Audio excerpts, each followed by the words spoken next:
Nosotros hemos ya rezado la plegaria eucarística y hemos respondido todos con gran vigor por ese gran amén. Y es ya casi la hora de la Sagrada Comunión. Entonces nos vamos a encontrar con los últimos preparativos antes del momento de la Sagrada Comunión.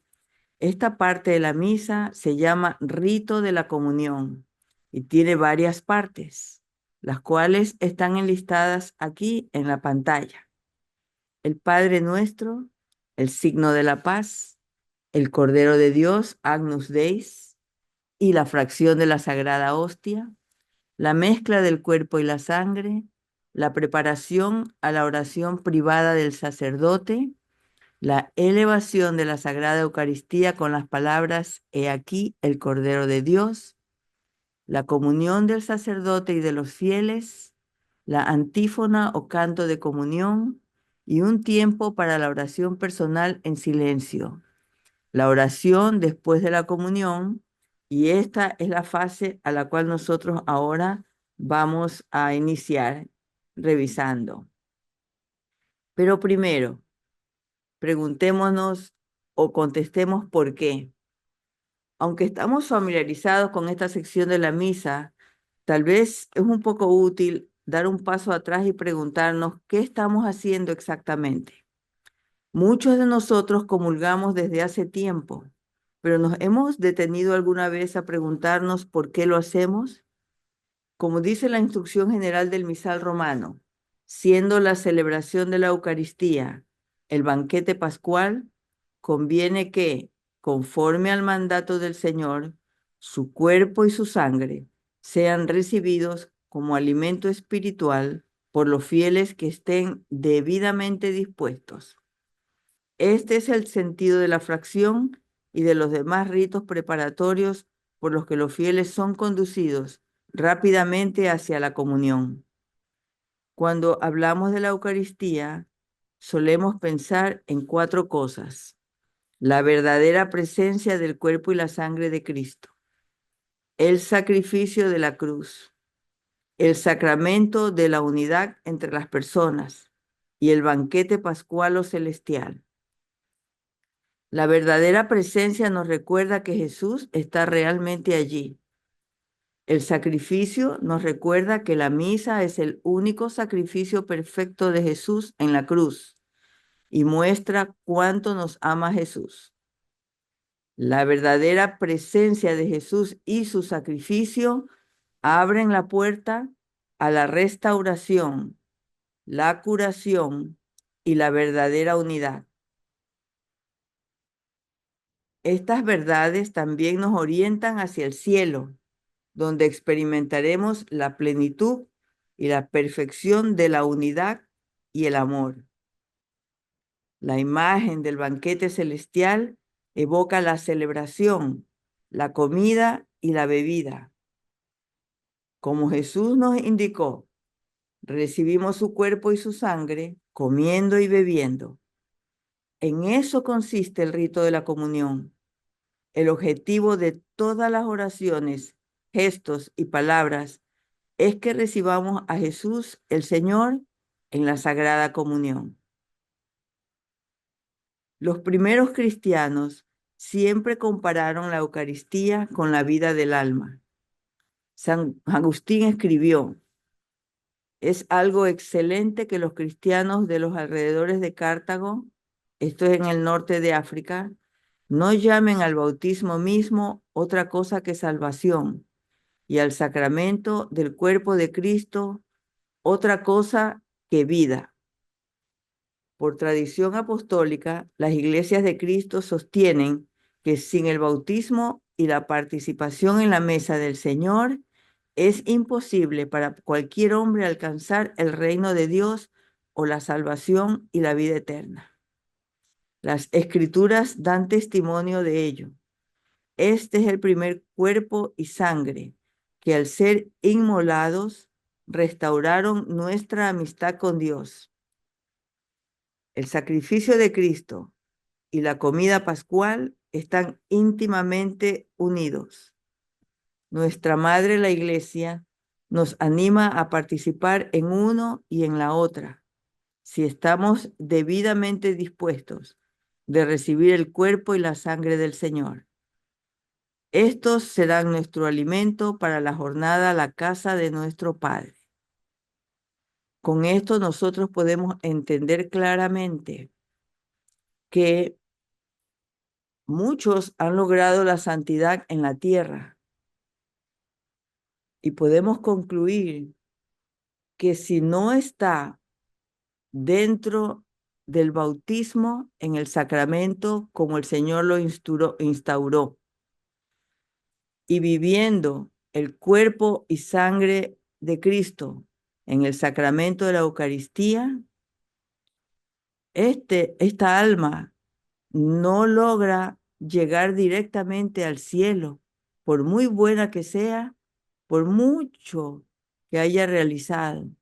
Tendrá que realizar, de acuerdo a la justicia divina, alguna forma de expiación o de limpieza final en el purgatorio. Esto nos permite a nosotros entender qué importante es la bendición de que nosotros estamos en la única iglesia católica, apostólica y romana que el Señor Jesús dejó instaurada. Y a través de ella nos abre la puerta al cielo. Aunque estamos aún en la tierra, se puede lograr esa santidad. Esto es un paréntesis en el entendimiento de lo que significa la comunión. Para más antecedentes sobre sacrificios y comidas, el padre Belmonte, en su libro Comprender la Misa, se explica y se remonta hacia los sacrificios y banquetes en la antigüedad y explica. La antigua costumbre sacrificial exigía que una parte de la víctima fuera devuelta a la persona que ofrecía el sacrificio. Esto lo podemos leer múltiples veces en el Antiguo Testamento. De este modo se convertía simbólicamente en huésped de Dios, lo que era solo un símbolo en los ritos paganos y una figura o prefigura de la Sagrada Eucaristía en las ofrendas judías es una realidad en la Santa Misa. Después de haber ofrecido a Dios a su Hijo Jesucristo en sacrificio, Dios nos lo ofrece como alimento espiritual. Así, en los antiguos sacrificios, cada vez que una persona ofrecía un sacrificio a Dios, siempre recibía algo para llevar consigo. Generalmente se trataba de una porción del sacrificio. En el caso de recibir a Jesús en la misa, recibimos a Cristo entero, cuerpo, sangre, alma y divinidad. Imaginémonos solamente y sintamos en nuestros corazones qué intercambio realizamos nosotros al estar en la misa. No hay mejor regalo en el mundo. Así, reflexionemos. Y cuando nosotros partamos los alimentos o cualquier otro tipo de materia creada, aprovechamos para reflexionar sobre este misterio de Cristo, totalmente presente en cada porción de las especies eucarísticas.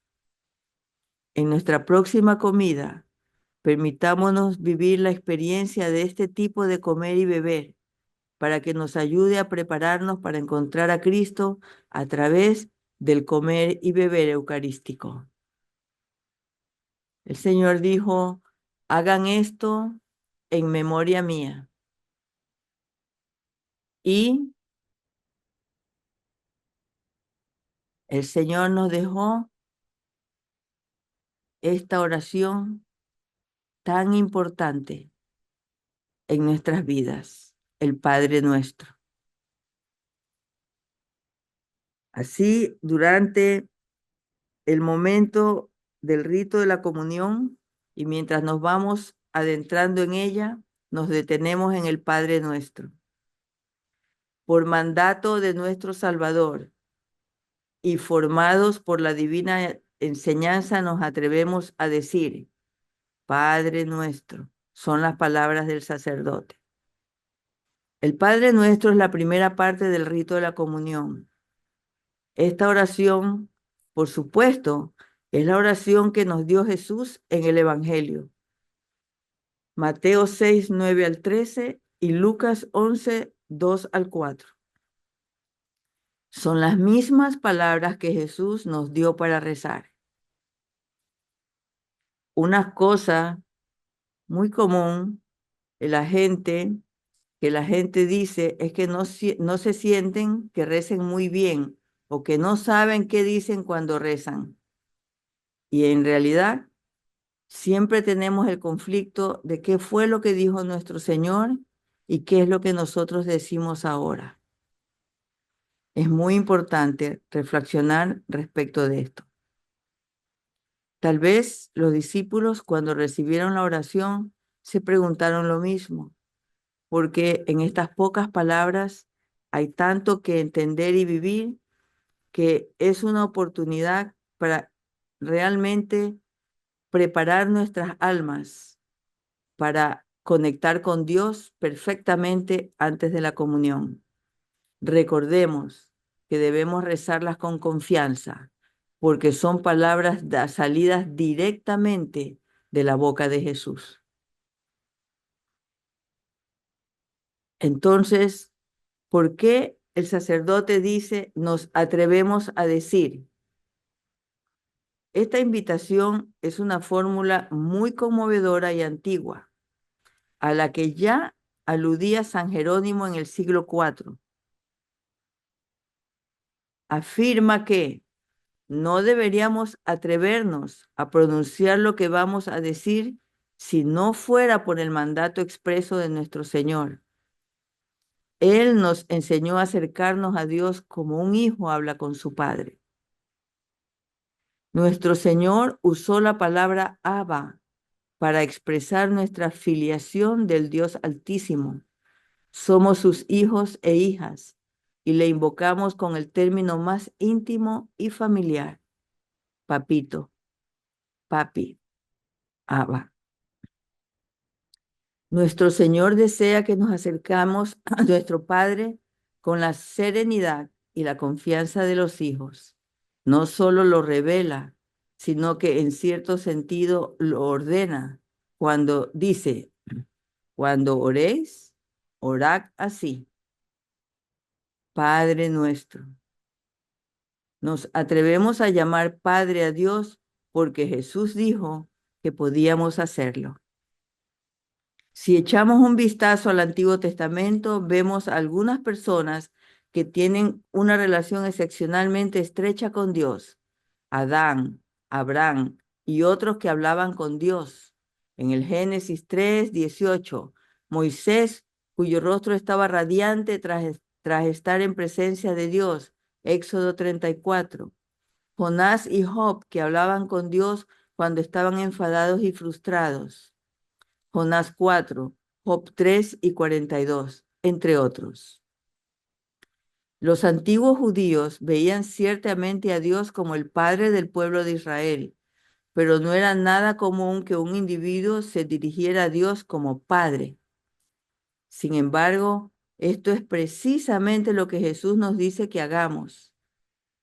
Y si hablaba su arameo nativo, probablemente utilizó la palabra Abba para Padre. Esto subraya la relación íntima que tenemos ahora con Dios gracias a la obra de salvación de Jesús.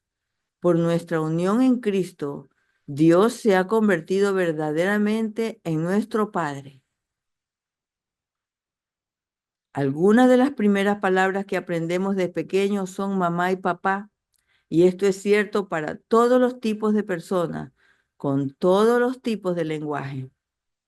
En cierto modo, estas palabras son fundamentales para los que somos personas en relación con los demás. Cuando Jesús nos enseñó a rezar, dijo que debíamos empezar diciendo, Padre nuestro. Si una buena traducción de Abba es papá, Piensa en lo cerca que Dios quiere que estemos. Tan cerca, de hecho, que podríamos llamarle por un nombre que incluso un niño pequeño podría reconocer. Así es como el Señor nos dice que seamos como niños. Es un regalo maravilloso que nos permite una participación increíble en la vida de Dios. No es de extrañar que podamos rezar con confianza. Tenemos un Padre amoroso, tierno y misericordioso, que nos ama tanto y tan perfectamente. El Padre nuestro es en sí mismo un modelo de oración. Suplica al Padre, le alaba y bendice, reconoce su divinidad y majestad, pide e intercede, pide perdón por nuestros pecados, que evitemos la tentación y que nos libremos del mal. Es tan apropiado que invoquemos a nuestro Dios Padre en una oración tan grande mientras nos preparamos para recibir sus grandes dones. En esta próxima preparación a la Sagrada Comunión, pedimos al Padre el don de su Hijo. Indignos como somos, rezamos esto con confianza, sabiendo de su infinita misericordia y deseo de compartir sus dones con nosotros. Entonces, si te decides rezar unos cuantos Padres Nuestros más, por favor, desarrollemos esta unión íntima con Dios Padre al pronunciar su nombre, al llamarlo Padre. Y reflexionemos atentamente estos pasajes que Lucas cita de personas que hablan igualmente con Dios. Génesis 3 y 18, Éxodo 34, Jonás 4 y Job 3 y 42. Tal vez puedas escoger uno de estos textos para meditarlos más detenidamente y lleva tu reflexión hacia cómo compartir abiertamente con el Señor. Mientras seguimos buceando en el gran tesoro del Padre Nuestro, entendemos que la palabra nuestro en esta oración también es significativa. Señala la profunda unidad que tenemos juntos en virtud de nuestro Padre Celestial común. Todos los que estamos unidos en Cristo son verdaderamente hermanos y hermanas en Él. En Cristo, el Padre de Jesús se ha convertido en nuestro Padre y todos somos hijos del Padre en la familia de la alianza de Dios. Pensemos y reflexionemos algunos minutos en lo que esto significa. Dios es nuestro Padre. Nosotros somos sus hijos. ¿No te sorprendes? ¿No sentimos esto mucho más íntimo al analizarlo de esta manera cuando esta oración la hemos repetido tantas miles de veces?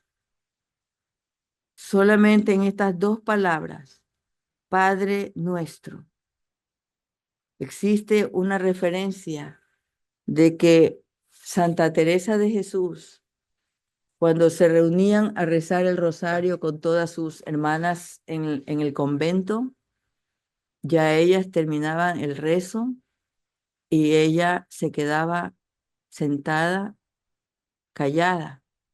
Y entonces ellas le decían, hermana Teresa, ya terminamos. Y entonces ella salía de su meditación y decía, ¿cómo? Si yo recién estoy en Padre Nuestro.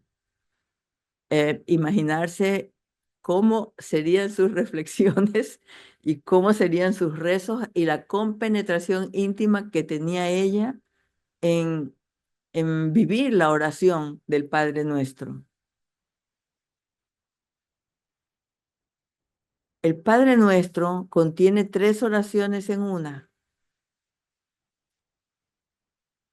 Y estas tres oraciones, según la Enciclopedia Católica, consiste esencialmente en tres oraciones por la gloria de Dios. Santificado sea tu nombre. Venga a nosotros tu reino, hágase tu voluntad. Y una expresión de la extensión de esa gloria en la tierra como en el cielo, seguidas de tres peticiones por alimento, perdón y liberación de la tentación, y una súplica final por la liberación del maligno, es decir, del mismo demonio. Centrándose en la petición de alimento, la instrucción general del misal romano afirma: en el Padre Nuestro se pide el pan de cada día, que para los cristianos significa principalmente el pan eucarístico, y se suplica también la purificación del pecado, para que lo santo sea en verdad dado a los santos. Hay 7 peticiones en el Padre Nuestro. Hagamos un breve resumen de cada una de ellas. Santificado sea tu nombre. No es que pensemos hacer santo a Dios con nuestras oraciones. Más bien pedimos a Dios que su nombre sea santificado en nosotros. Deseamos dar gloria a Dios, que sea amado y temido por todos, que su santidad, su bondad y su sabiduría sean reconocidas en todas partes. Venga a nosotros tu reino. Es la segunda petición. Deseamos que Dios reine en la voluntad de todos. Pedimos que todos lleguemos felices a nuestro destino en su reino. Pedimos que venga el reino que Dios nos ha prometido, el reino eucarístico ganado por la sangre y la pasión de Cristo. Hágase tu voluntad en la tierra como en el cielo. Esta es la tercera petición. Rogamos que todos los hombres sirvan y obedezcan a Dios en la tierra como es servido por los ángeles en el cielo, y que todos eviten siempre el pecado y hagan lo que es agradable a Dios. Que aceptemos su divina voluntad en nuestra vida. Danos hoy nuestro pan de cada día. En esta cuarta petición pedimos lo necesario para el sustento, el vestido y otras necesidades temporales. El pan nuestro de cada día, que para un cristiano significa el cuerpo de Cristo y el perdón de los pecados. Así podemos entender esta petición en el verdadero sentido espiritual y en sentido literal. Perdona nuestras ofensas, decimos ahora, pero aquí nos detenemos. Aproximadamente en el año 70, entre los años 70 80, la palabra deudas era lo que se utilizaba en el Padre Nuestro y se cambió a ofensas. Nosotros, hijos de esta generación, recuerdo yo que estaría como en una edad de 14 o 15 años, tal vez un poco más, cuando eh, en en el colegio nos dijeron que tendríamos que cambiar la palabra deudas por ofensas. Y bueno, todo lo hicimos pensando que era lo mejor. Luego de tanto hacerlo, se nos ha hecho muy imposible retroceder a cómo nos ha pedido el Señor Jesús que corrijamos. Las palabras que él utilizó fue deudas. Por eso, en latín decimos debitoribus. No decimos ofensas. Y si leemos el Evangelio de San Lucas, el Padre Nuestro se lee así. Cuando sus discípulos le pidieron: Señor, enséñanos a orar, él les dijo: Cuando oren, digan, Padre, santificado sea tu nombre, venga tu reino. Danos cada día nuestro pan cotidiano y perdónanos nuestros pecados, porque también nosotros perdonamos a todo el que nos debe, y no nos deje caer en tentación. En la Biblia la palabra es pecado y deudas. Lo mismo tenemos en el libro de Mateo. Padre nuestro que estás en los cielos, santificado sea tu nombre. Venga tu reino. Hágase tu voluntad, así en la tierra como en el cielo. Danos hoy nuestro pan cotidiano y perdónanos nuestras deudas, así como nosotros hemos perdonado a nuestros deudores. Y no nos dejes caer en tentación, mas líbranos del mal.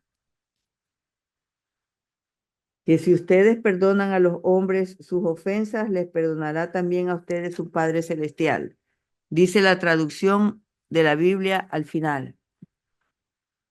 Traducción que pone la palabra ofensas en las nuevas revisiones realizadas después de los años 70-80.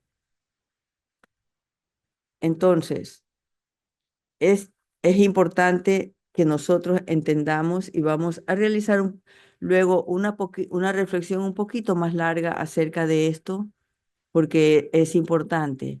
Pero en realidad, baste decir que la versión latina, que es la traducción directa del hebreo o el arameo, si él lo decía en arameo, eh, dice deudas. Y en la Biblia dice deudas. El Señor le ha indicado a Manuel de Jesús muy delicadamente que la palabra es deudas. Quedamos muy cortos al pedir liberación de nuestras ofensas comparado a las deudas. Recordemos que aquí en el tiempo feudal, ¿no? En el tiempo del feudalismo, los prestamistas crecieron en el mundo al punto en que casi todos debían dinero al prestamista, al punto que estaban sofocados y muchos de ellos terminaban sus vidas debido a esas deudas que no podían pagar. Asimismo tenemos nosotros que ver la reflexión. Nosotros le debemos muchísimo a Dios. No solamente lo hemos ofendido, tenemos una deuda que pagar. Y muy claramente dice que Él vino a pagar nuestra deuda a Dios. Entonces, pues nosotros debemos de pedir también, y en este momento principalmente de la misa, que nos perdone, nos libere de esas deudas en su gracia y misericordia. Y aparte de eso, pues, revivir la tradición real de como el Padre Nuestro, que es la oración más grande que tiene nuestra iglesia, porque son las mismas palabras del Señor, permanezcan vivas y como corresponde. Luego tenemos el punto 6. No nos dejes caer en la tentación. Aquí le pedimos a Dios que nos guarde de caer en las tentaciones, que no debemos confiar en nuestras propias fuerzas, que debemos temer nuestra malicia y falta de constancia, no sea que nos induzcan estos a alejarnos de su gracia y amistad. Y por último, líbranos del mal. En, en la traducción de líbranos del mal pedimos la liberación de los males que nos afligen y que pueden apartarnos del amor paterno de Dios. Pedimos ser liberados de la culpa y del castigo del pecado, pero principalmente de todas las acechanzas del demonio y del mundo tendidas contra nosotros. Asimismo, en los años 70 al 80 se cambió el término que por siglos fue utilizado, líbranos del maligno, y no solamente líbranos del mal.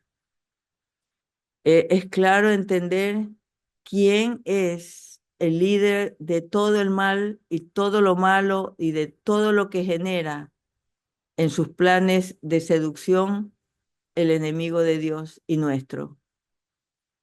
Y más simple es poner el punto, el dedo sobre la llaga, que buscar alrededor alternativas que pueden sonar un poco más suaves, porque las personas tienen temor, en el fondo, de mentar al maligno.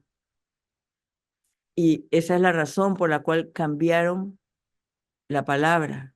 Pero realmente nosotros no debemos tener temor, sino confianza en Dios, en que Él nos dio la oración perfecta. No cabe duda de que esta es la oración más grande porque Jesús mismo nos las dio. Revela una relación muy especial nuestra con Dios y abarca muchos aspectos de nuestra vida. Nos prepara con un anhelo sano y real para la unión con Dios a través de la Sagrada Comunión en la tierra y eternamente en el cielo.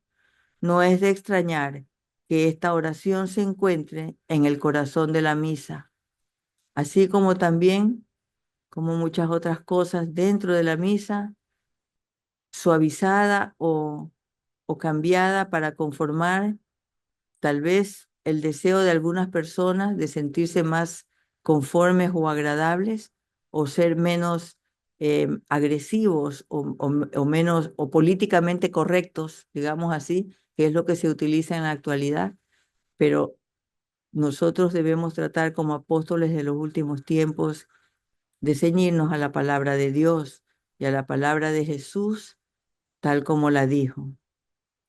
Esto es un resumen que nos permite profundizar en esta oración.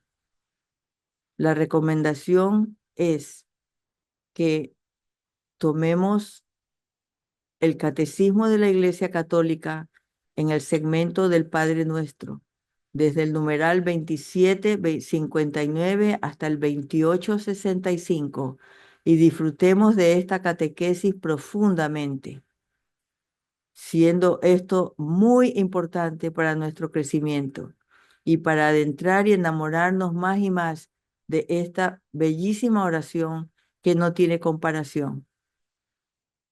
Luego de esto, pasamos al segmento en que el sacerdote nos dice una frase que se conoce como embolia. Si alguna vez has rezado con cristianos de otras procedencias, nos daremos cuenta que una de las oraciones que siempre todos rezamos es el Padre Nuestro.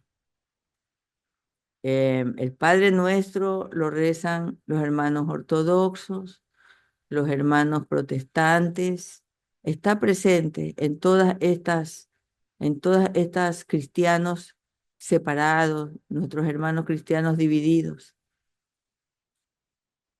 Así sigue constituyendo aún con ellos la oración tal como Jesús propuso componerla para indicar cómo debemos dirigirnos a Dios.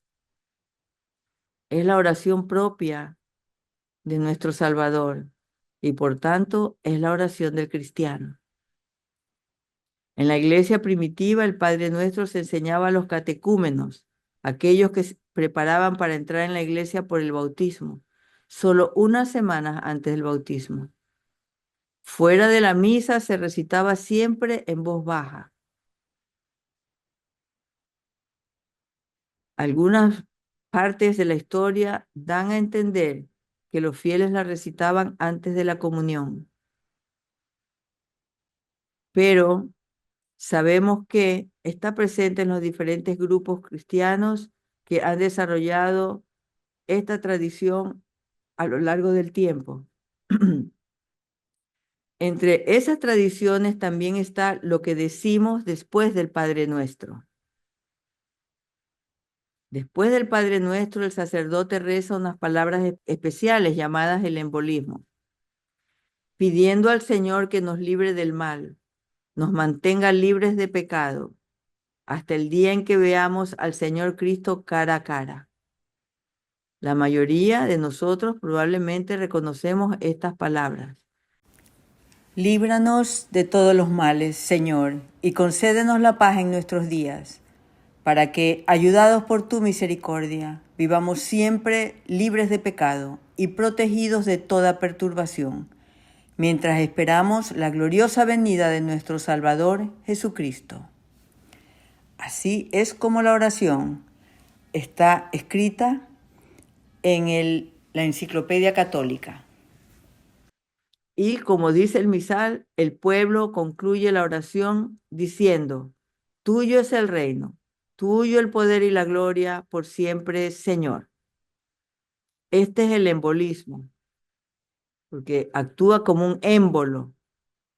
Un émbolo es la parte que empuja, que dispara. Es el gatillo en un revólver. Es la parte que empujamos cuando aplicamos una inyección, ¿verdad? Entonces, al final del Padre Nuestro, con esta oración, pedimos perdón y reconocemos nuestra necesidad de perdonar. Al acercarnos a Jesús en la Eucaristía, anticipamos un fortalecimiento en la paz que Él trae. Pero antes de que se invite a la gente a mostrar que están en paz unos con otros, hay esta especie de comentario que persiste en las palabras finales del Padre Nuestro: líbranos del maligno. Casi todas las liturgias cristianas lo tienen, y el embolismo que se ha desarrollado colocado entre dos oraciones, la Iglesia la desarrolla en la petición final del Padre Nuestro para pedir que seamos liberados del poder del mal. La aclamación del pueblo como respuesta existía ya en casi todas las liturgias de la misa desde el antiguo tiempo, y por eso la liturgia romana la adoptó a su vez. Este embolismo, la oración, procede de Didaché, o Enseñanza de los 12 Apóstoles, ese documento del siglo I donde está escrito lo que ellos dejaron puesto de cómo se celebraría la misa. Finalmente, existe una cosa importante que hay que mencionar.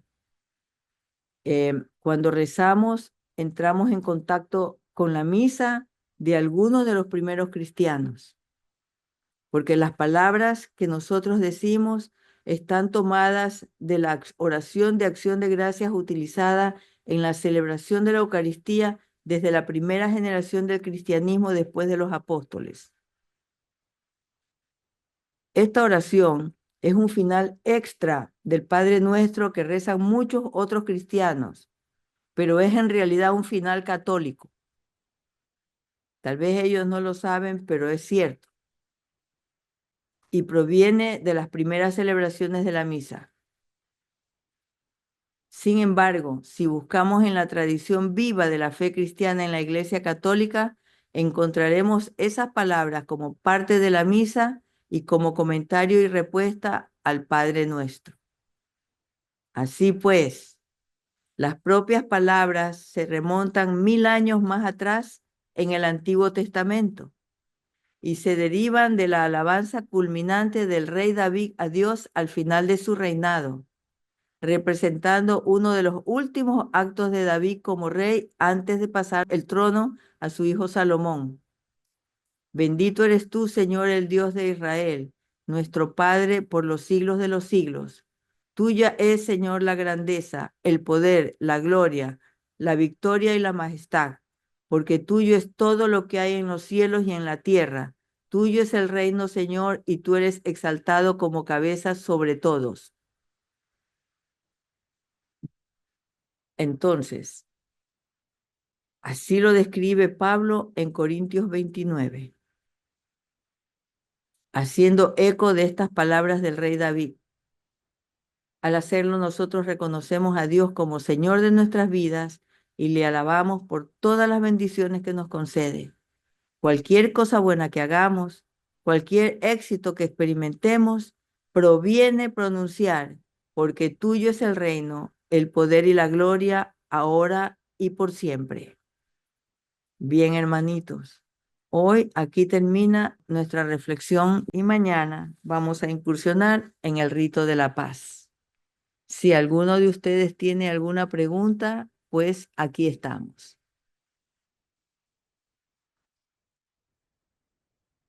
Tal vez todo lo dicho pueda tener puntos de argumento. Sintámonos libres de despejar nuestras dudas y esperamos que la revisión muy mínima, pasaríamos semanas tal vez analizando el contenido del Padre Nuestro y todo lo que trae a nuestras vidas. Pero aquí brevemente para entenderlo más profundamente y más que nada para aclarar lo que nosotros hemos sido llamados a corregir cuando lo rezamos. Adelante, Nancy. Hermanita, ¿qué tan cierto es? Porque pues no estoy segura, pero sí creo que alguna vez lo leí, de que al finalizar el Padre Nuestro en la Eucaristía no se debe decir amén. Es correcto. No se dice amén. La mayoría lo hace. Lo hacen por error, hermanita, y el sacerdote debería corregir, porque estamos en un proceso, en el rito de la comunión, y no hemos nosotros terminado aún. Entonces, por eso se omite el amén. Ah, ok, perfecto. Ya.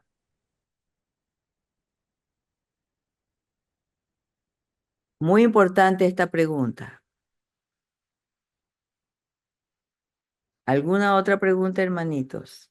Sí, ¿no? Paz y alegría. Paz y alegría. Bueno, buenos días para todos, hermana Cintia, muy buenos días, felices fiestas. Amén. Bueno, la pregunta mía era la siguiente. Lo que pasa es que he escuchado a otros sacerdotes que en la parte de lo que se dice perturbación, ellos lo cambian por incomodidades, que, o sea, no entiendo cuál es la parte de la variante. Y inclusive he escuchado de hermanitos de otras comunidades que han tenido un proceso de conversión cuando le dicen, escuchen en la Santa Eucaristía la palabra perturbación.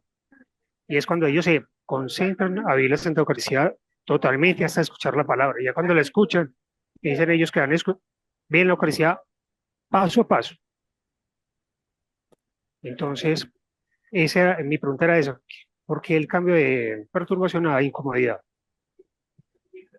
Porque desafortunadamente esa política de ser políticamente correctos para hablar y no ofender, ¿verdad? Causa, ha causado esto. Y pues los responsables de decidir cómo colocar las palabras, pues estuvieron influenciados por esto, por este conocimiento, tanto así que ahora, imagínate al punto en que hemos llegado, en que cuando tú conoces a una persona no le puedes decir, oye hombre, oye mujer, porque puedes ofenderlo, puedes perturbarlo o ponerlo en un inconveniente. Entonces, em, son cosas que son modas, como dijo la madre en su llamado de amor. Son modas y cambios de acomodo, pero que no deben de quitar la verdad. La verdad debe prevalecer y nosotros estamos llamados a mantenerla en nuestros corazones y a tenerla viva. Ah, ok.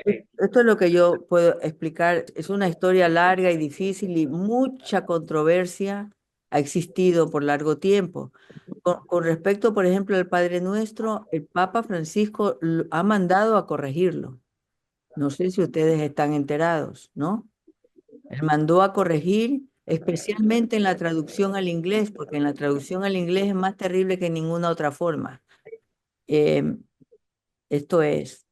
Entonces, volviendo a la hermanita Nancy, em, debo añadir que el Padre Nuestro en el rito de la comunión no es una oración independiente. Nosotros decimos amén cuando cerramos una oración.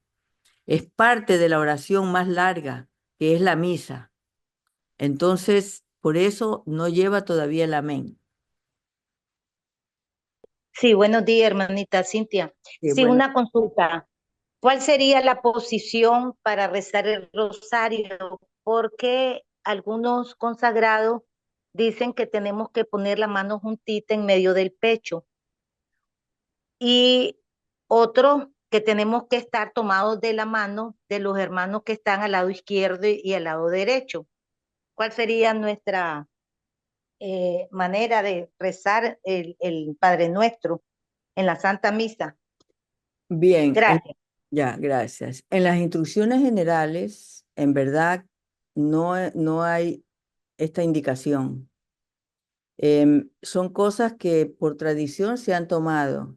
En algunos casos yo observo que tal vez ellos han adoptado un poco esto, no sé de si tradición antigua, no conozco, no he leído que en la antigüedad al decir el Padre Nuestro juntaban sus manos, ¿verdad?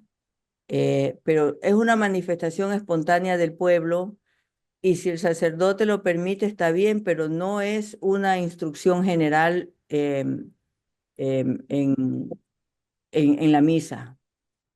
No es mandatorio. Y mucho yo veo que los protestantes lo hacen así. Y no sé, no es un gesto malo de unidad, causa un poquito de disturbio. El Señor en las indicaciones que nos dio no ha dicho que nos juntemos las manos al rezarlo, ya lo vamos a analizar al final. Y estamos en un momento tan importantísimo que realmente lo que se necesita es estar muy quietos y muy libres de distracciones. Yo veo en algunas misas en que apuradamente todos empiezan a juntarse y a mirarse unos a otros y hacer esto, y lo que causa es un disturbio en el momento espiritual que estamos viviendo y el enemigo siempre está atacando. A veces, no quiero decirlo así, pero siento que son cosas que ocurren de esta manera y es triste, ¿no?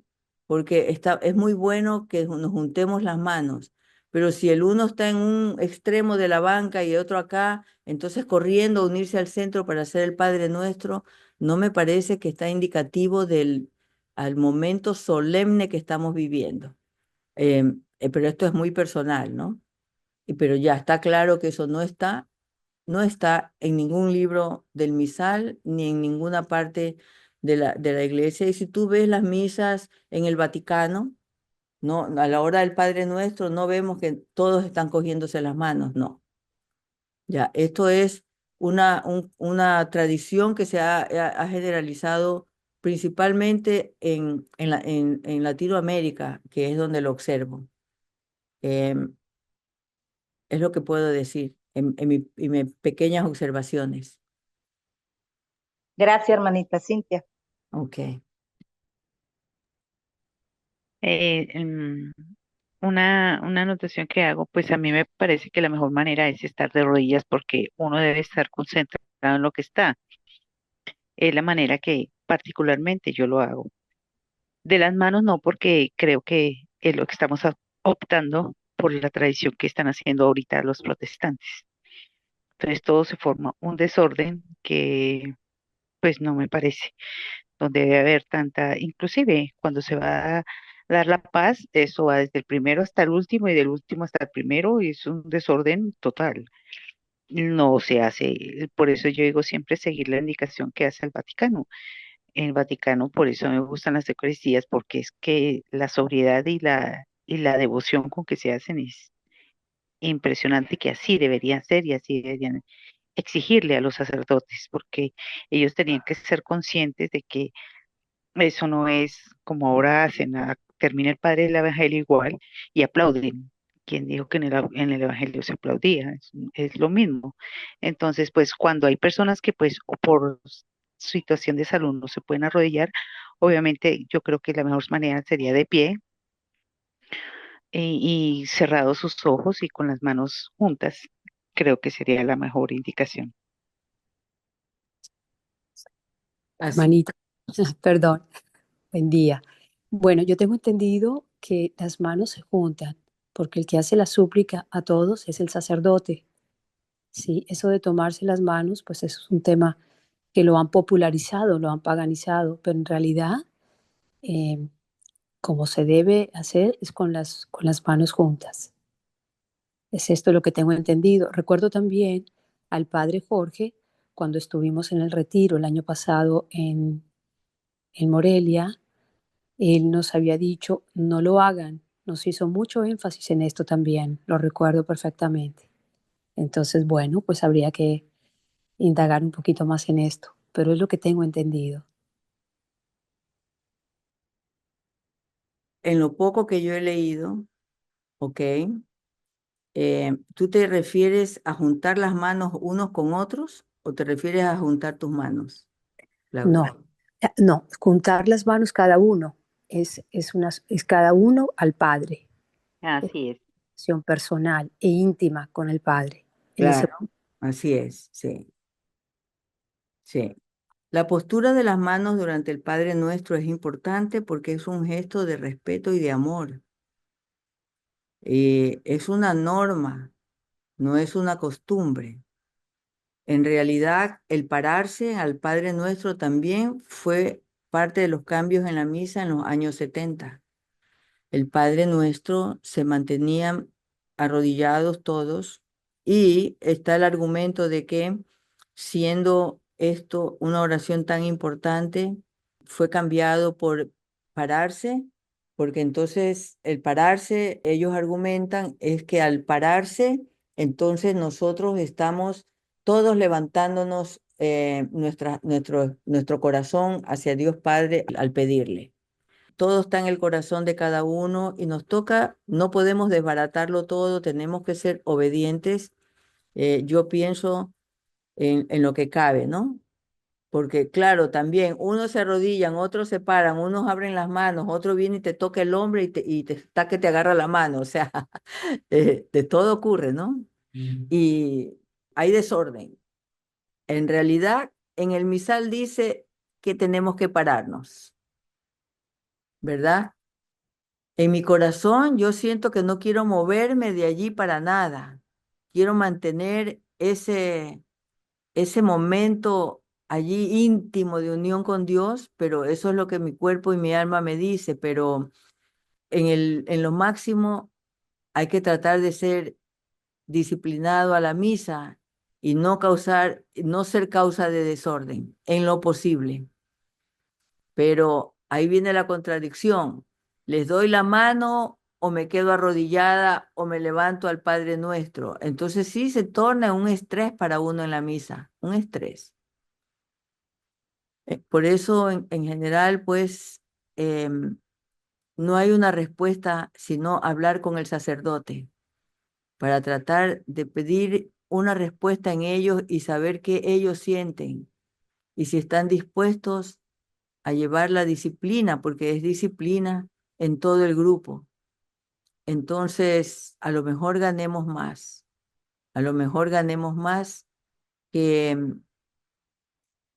la otra circunstancia es optar por un rincón bien pequeñito de la capilla, de la templo, donde pues no causemos disturbio a los demás en lo que estamos haciendo.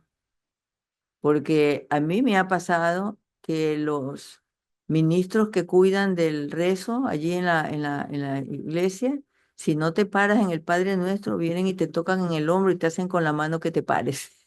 ¿Ya? ¿Me entiendes? Eso pasa. Entonces, bueno, son cosas que son dolorosas, ¿no? Pongamos así en profunda oración y pedir al Señor que pronto venga su reino en el que todos podamos en unidad vivir su Santa Misa, porque ha sido afectada y la quieren destruir más. Es todo un proceso que es lo que yo puedo observar y nosotros tenemos que estar firmes en mantenerla. Estoy segura que ustedes tienen vivencias muy importantes que pueden compartir con nosotros respecto a esto, porque de esto aprendemos mucho. Y sí, yo estoy de acuerdo en que muchas de estas cosas son como particularmente un ataque, porque justo los cambios en el Padre Nuestro son remarcables y entendiendo la importancia de la oración, eh, obviamente es muy sutil, pero fue un ataque duro. Entonces son modas, porque en realidad no son parte del rito ni necesario.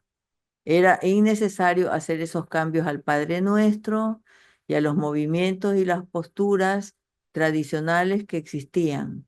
Y entonces esto ha causado la división de que estos sacerdotes no creen en esto, este otro grupo sigue rezando de esta manera y la otra, y el resultado es penoso, porque no debería ser así.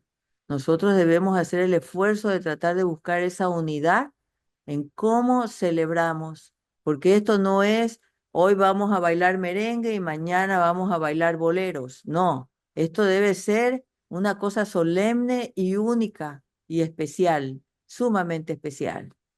Por eso el Señor nos ha llamado los apóstoles de los últimos tiempos, para que estemos unidos y en unidad nos, nos movamos. Y pues revisemos nosotros todo esto y en lo que el Señor nos ha indicado, que son las partes más importantes, como es el recibir la paz, como es predisponer nuestra alma en el momento del rito de de la comunión, de la consagración, etcétera, las oraciones que tenemos que hacer durante este periodo en nuestro silencio, en el corazón, etcétera, sean lo que nosotros cumplamos. Y ya llegará el momento en que todo el desorden se corrija. Vamos a agradecerle a Dios y vamos a hacer un Padre Nuestro. Manita Nancy, guíenos en este Padre Nuestro. Para cerrar con este Padre Nuestro, que sí lo vamos a cerrar con un amén al final, en agradecimiento al Señor por todo lo que nos da, por todas las oportunidades que nos da de que pasemos esa puerta oscura y veamos la luz.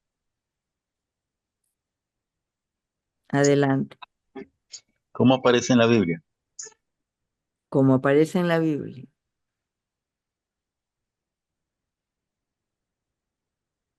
como el Señor nos ha dicho. Bueno, no la tengo en el momento, pero lo voy a hacer como el Señor lo pide, en latín. Espero que todos tengan la posibilidad de aprenderlo y hacerlo con toda la intención, porque tiene mucho más poder. El Señor lo ha dicho y lo hacemos con todo nuestro corazón, Señor. Te ofrecemos este Padre nuestro para que haya luz en cada uno de nuestros corazones. Pater noster, qui es in celis, sanctificetur nomen tuum, adveniat regnum tuum, fiat voluntas tua, sicut in cielo et in terra. Panem nostrum quotidianum da nobis hodie, et dimite nobis debita nostra, sicut et nos dimittimus debitoribus nostris, et ne nos inducas in tentationem, sed libera nos a malo. Amén. Amén. Amén, amén, amén. Damos el día por hecho con nuestra catequesis y ahora, hermanos, de vuelta al mundo sin desprendernos de nuestra Santa Misa y llevando el pan y vida, el pan divino que es vida para nosotros en nuestros corazones. Amén. Gracias, hermanita. Bendiciones Gracias. a todos. Feliz día para todos.